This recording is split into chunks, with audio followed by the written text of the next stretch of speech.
કચ્છમાં ઠંડી વધી રહી છે ત્યારે ભુજ સ્વામિનારાયણ મંદિરમાં ઠાકોરજીને ગરમ વસ્ત્રો પહેરાવવામાં આવ્યા હતા।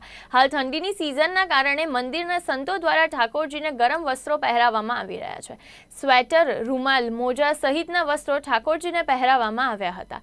દેવ દિવાળીથી લઈ વસંત પંચમી સુધી ગરમ વસ્ત્રો ઠાકોરજીને પહેરાવવામાં આવે છે અને ધનુર્માસ દરમિયાન ઠંડીમાં વધારો થતાં રોજ અવનવા ગરમ વસ્ત્રોથી શણગાર કરવામાં આવી રહ્યો છે।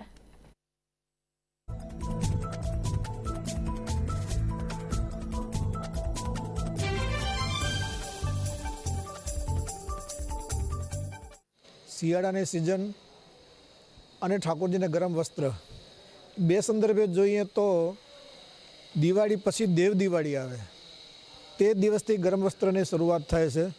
પરંપરાની પૂજા વિધિ પ્રમાણે ઠાકોરજીની સેવા કઈ રીતે કરવી એના શાસ્ત્રીય ઉલ્લેખ પ્રમાણે સેવા વિધિ થતી હોય છે અને દેવ દિવાળીથી કરીને વસંત પંચમી સુધી ઠાકોરજી ગરમ વસ્ત્ર પહેરે।